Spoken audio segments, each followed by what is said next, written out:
পদ্মজা পর্ব ৭২। লেখিকা ইলমা বেহরোজ। আমি আছি আপনাদের সাথে নৌসিন পারভিন। সন্ধ্যা নেমেছে কিছুক্ষণ পূর্বে। আজ আকাশ পরিষ্কার, কুয়াশা নামেনি। সন্ধ্যার নামাজ আদায় করে পদ্মজা নিজ ঘরে বসে আছে, অপেক্ষা করছে মৃদুলের জন্য। নিস্তব্ধতা ভেঙে পায়ের শব্দ ভেসে আসে। আমির ঘরে প্রবেশ করে, পদ্মজার থেকে দূরত্ব রেখে চেয়ারে বসে। তারপর প্রবেশ করলো মৃদুল। মৃদুলের বুক কাঁপছে, সে চিন্তিত। পদ্মজা মৃদুলকে সালাম দিল, তারপর বলল, বসুন ছোট ভাই। মৃদুল বসলো। সে বুঝতে পারছে না কি হতে চলেছে। শঙ্কিত সে, গোপনে ঢোক গিলে একবার আমিরকে আর একবার পদ্মজাকে দেখল। পদ্মজা বলল, কেমন আছেন? মৃদুলের অস্বস্তি হচ্ছে। সে দ্রুত জবাব দিল, ভালো আছি ভাবি। কোনো সমস্যা হয়েছে? না, কোনো সমস্যা হয়নি। কেমন লাগছে এখানে? খাওয়া দাওয়া ঠিকঠাক হচ্ছে? জি ভাবি, সব ঠিক আছে, ভালো লাগছে। রানী আপার কথা খুব মনে পড়ে। পদ্মজা আক্ষেপের স্বরে বলল, রানী আপা কেন যে এমন করলো? যদি ফিরে আসতো। মৃদুল নিরুত্তর। পদ্মজা আমিরের দিকে তাকালো। আমির নিশ্চুপ, সেই আলোচনা যাবে না। পদ্মজা মৃদুলকে বলল, আচ্ছা, সোজাসুজিভাবে কথা বলি, পূর্ণার সাথে আপনার সম্পর্কটা কি? পদ্মজার প্রশ্ন শুনে মৃদুলের দম গলায় এসে আটকে যায়।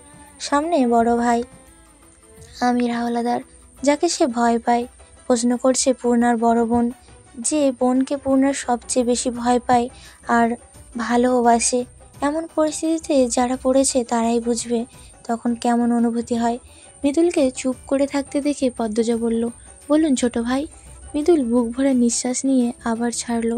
তারপর বলল, কোনো নাম নাই, আমি পূর্ণারে পছন্দ করি আর পূর্ণা আমারে। পদ্মজার বুক থেকে ভারী বোঝাটা নেমে যায়। মৃদুল এক প্রশ্নে সত্য কথা বলতে পেরেছে ভেবে আনন্দ হচ্ছে। কথাবার্তা বাড়ানো সম্ভব নয়, হাতে সময় নেই। তাই সে নড়ে চড়ে বসল। আপনি বা আপনার পরিবার বিয়ের জন্য প্রস্তাব আনছেন?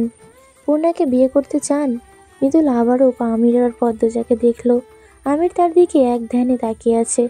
সে নীরব দর্শক। মৃদুল বুঝতে পারছে না কিভাবে জবাব দিলে ভদ্র দেখাবে। প্রেমিকার অভিভাবকদের সাথে কথা বলার জন্য আলাদা কলিজা লাগে। মৃদুল এক হাতে মাথা চুলকায়।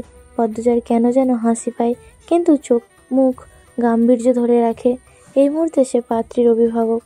মৃদুল ধীরে সুস্থে বলল, আম্মা আব্বা অনেকদিন ধরে বিয়ের কথা বলতেছে। আমি রাজি ছিলাম না, এখন রাজি আছি। পদ্মজা মৃদুলকে আগাগোড়া পরোক্ষ করে নিল। বিয়ের ক্ষেত্রে গায়ের রং নিয়ে আপনার মতামত কি? প্রশ্ন শুনে মৃদুল থতমত খেয়ে গেল। মনে হচ্ছে সে পরীক্ষা দিতে এসেছে। ম্যাট্রিক পরীক্ষায় যা পারেনি লেখেনি, চুপচাপ বসে সময় গুনেছে কখন ছুটি হবে, কিন্তু এখন তো জিততেই হবে। জীবন মরণের প্রশ্ন। সকালে যে কার মুখ দেখে উঠেছিল? মৃদুল মুখখানা একটুখানি করে বলল, জানি না ভাবি, আমার চোখে আগে কালা সাদার ভেদাভেদ ছিল, কিন্তু এখন নাই। কেন নাই জানি না, হুট করেই মনে হইতেছে চামড়ায় যায় আসে না, মনের টানটা আসল। যারে ভালোবাসা যায় তার সব কিছুই ভালোবাসা যায়। সব কিছুর উপরে ভালোবাসা, ভালোবাসার সামনে সব কিছু তুচ্ছ। মৃদুলের কথা শুনে পদ্মজার বুকটা কেমন করে ওঠে।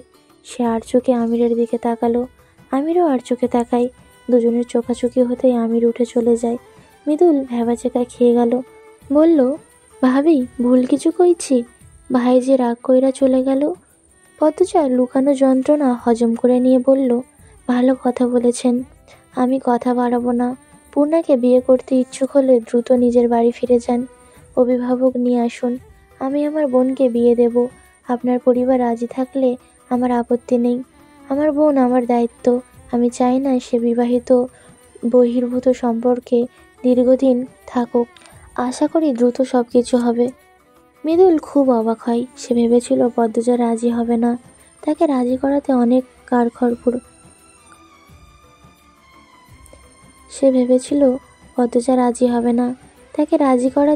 কাঠখড় পোড়াতে হবে, কিন্তু পদ্মজা তো রাজি। মৃদুলের নিজেকে সৌভাগ্যবান মনে হতে থাকে। সকালে কোন সৌভাগ্যবানের মুখ দেখে উঠেছিল মনে করতে পারলে সে তাকে একটা খাসি দেবে বলে ভাবে। মৃদুল চট করে চেয়ার ছেড়ে দিয়ে পদ্মজাকে সালাম করতে ঝুঁকল।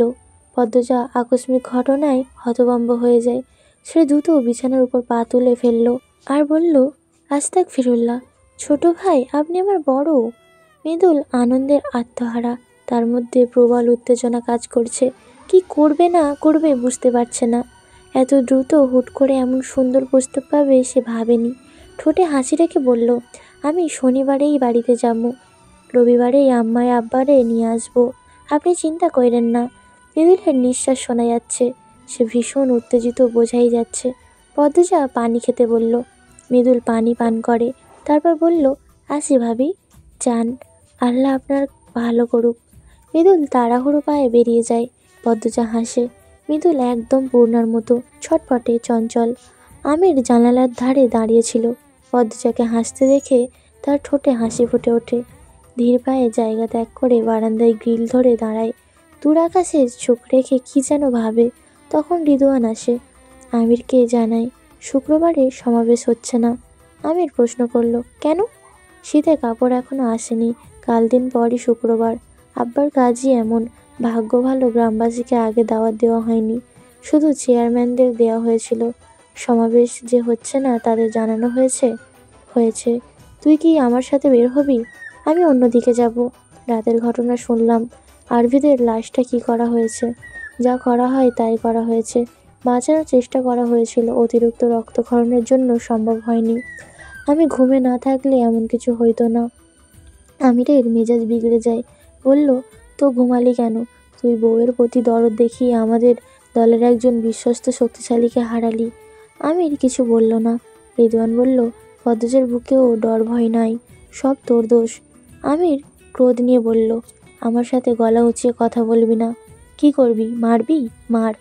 আমির দাঁতে দাঁত লাগিয়ে কিরমির করে বলল, রিদওয়ান, মুখ নিয়ন্ত্রণ কর, নয়তো বিছানায় না সোজা কবরে যাবি। পুরনো প্রতিশোধ নিয়ে নেব।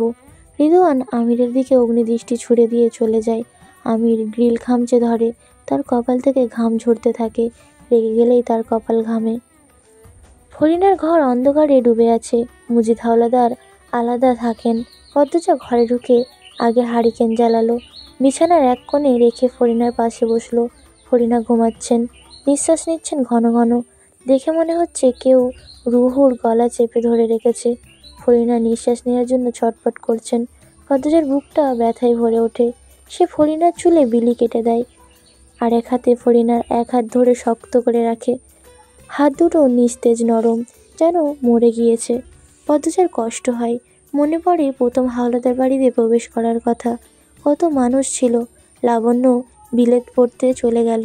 শুনেছে লাবণ্য বিলেতের একটা ছেলেকে বিয়ে করতে চলেছে। আমির অনুমতি দিয়েছে। ফরিনা কষ্ট পেয়েছেন। রানী আপা কোথাও চলে গেলে কে জানে কষ্টের পরিমাণ কতটা বেশি হলে একটা মানুষ সেভাবে হারিয়ে যায়। মদনকে আজ সারাদিন দেখা যায়নি। কোথায় সে? ফরিনা চোখ খুললেন। পদ্মজাকে দেখে মৃদুল হাসলেন। পদ্মজা বলল, কেমন আছেন আম্মা? কোথায় কষ্ট হচ্ছে? ফরিনা পদ্মজার এক হাত ধরে বলল, তুমি আইছো মা? আসছি আম্মা, কিছু লাগবে?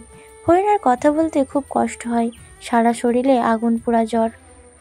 ঘরটাতে মৃত্যুপুরী মনে হয়। পৃথিবী তাতে আর রাখতে চাইছে না।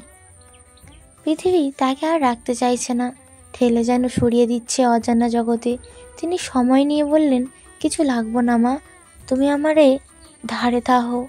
পদ্মজা ফরিনার মাথায় হাত বুলিয়ে দিয়ে বলল, আছি আম্মা, আমি আছি। ফরিনা হারিকেনের নিভু আলোয় পুরো ঘরটাকে দেখলেন। পদ্মজাকে দেখলেন। আচমকা ডান পা বিরতিহীন কাঁপতে থাকে। তিনি পদ্মজার শাড়ি খামচে ধরে ভয়ার্ত স্বরে বললেন, আমারে নিয়ে যাইতেছে, আমারে ধরো পদ্মজা, আমারে ধরো, আমারে নিয়ে যাইতেছে, যা যা, এখানেই থেকে যা। তিনি কাঁদতে থাকেন। পদ্মজা ভয় পেয়ে যায়। এক হাতে ফরিনার ডান পা চেপে ধরে। ধীরে ধীরে কাঁপাকাঁপি থেমে যায়। পদ্মজা দ্রুত ফরিনাকে পানি পান করালো। তারপর বলল, কিছু হয়নি আম্মা, কেউ নেই এখানে, আপনি মিছিমিছি ভয় পাচ্ছেন। ফরিনা ভীত কণ্ঠে উচ্চারণ করলেন, কেউ নাই? না নেই, ঘুমানোর চেষ্টা করুন আম্মা। ফরিনা পদ্মজার দুই হাত আঁকড়ে ধরে চোখ বুঝেন। পদ্মজা ছাড়া মানুষটার কেউ নেই। তিনি পদ্মজাকে কতটা বিশ্বাস করেন, ভরসা করেন, সেটা তার হাত ধরে রাখা দেখেই বোঝা যাচ্ছে। বসে থাকতে থাকতে পদ্মজার চোখ দুটি লেগে আসে। তখন ফরিনা চোখ খুলে বললেন, আমার আম্মার নাম ফুলবানুয়া ছিল, রামপুরার ছেড়ি। পদ্মজার ঘুম ছেড়ে যায়। সে নড়ে চড়ে বসে। আরও একটি জীবনের গোপন অধ্যায়ের সাক্ষী হতে চলেছে পদ্মজা। ফরিনার চোখের দৃষ্টি ছাদে, তারা দুজন ছাড়া কোথাও কেউ নেই। বাইরে থেকে শেয়ালের হাঁক ভেসে আসছে। ফুলবানু দেখতে সুন্দর ছিল বলে তার নাম ফুলবানু হয়। ফুলবানুর মা মারা যায় যখন ফুলবানুর বয়স 6। বাবার আদরের বড় হয়। যখন ফুলবানুর 14 বছর বয়স তখন বনেদি এক পরিবার থেকে বিয়ের প্রস্তাব আসে। তাদের যৌতুকের চাহিদা অনেক, তাও ফুলবানুর বাবা রাজি ছিলেন। জমিজমা গরু ছাগল বেচে মেয়ের বিয়ে দিলেন। একটাই যে মেয়ে ছিল, মেয়ের সুখী সব। ফুলবানুর সংসার 2 মাসের বেশি ভালো যায়নি। স্বামী চাপ দেয় যৌতুকের জন্য। ফুলবানু সে খবর তার বাবার কাছে পাঠায়। ফুলবানুর বাবা শেষ সম্বন্ধ বাড়িটিও বিক্রি করে দেন। মেয়েকে সুখী করে নিজে নিরুদ্দেশ হয়ে যান, বেছে নেন অনিশ্চয়তা জীবন। মানুষটার খবর আর পায়নি ফুলবানু, বেঁচে আছে নাকি মরে গিয়েছে সে জানে না।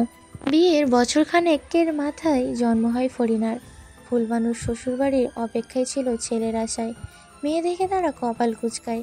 এদিকে ফুলবানুর স্বামীর সম্পর্ক হয়েছে আরেক বনেদি ঘরের মেয়ের সাথে, যার বয়স ফুলবানুর স্বামীর চেয়েও বেশি। মেয়ে জন্ম দেওয়ার অপরাধে ফুলবানুকে সহ ফরিনাকে রাস্তায় ফেলে দেয় তারা। ফুলবানুর স্বামী বিয়ে করে বনেদি ঘরের সেই মেয়েকে যৌতুক দিয়ে ভরিয়ে দেয় ঘর। সেখানে এতিম ফুলবানুর জায়গা হয়নি, কিছুতেই হয়নি। রাস্তায় কত অমানুষ ছিঁড়ে খায় তাকে, তবুও রক্তাক্ত অবস্থায় ফুলবানু ধরে রাখে তার আদরের একমাত্র কন্যা ফরিনাকে। মানসিক ভারসাম্য হারিয়ে অলন্দপুরে বাজার বেছে নেয় ফুলবানু। এক পাগলির মেয়ে হিসাবে বড় হতে থাকে ফরিনা। বয়স বাড়তে বাড়তে 12তে এসে ঠেকে। সেই সময় এক চন্দ্রহীন রাতে মসজিদের শিকার হয় ফরিনা। এই পর্যন্তই ছিল আমি পদ্মজা পর্ব 72। পরবর্তী পর্বগুলো শোনার জন্য চ্যানেলেই চোখ রাখুন।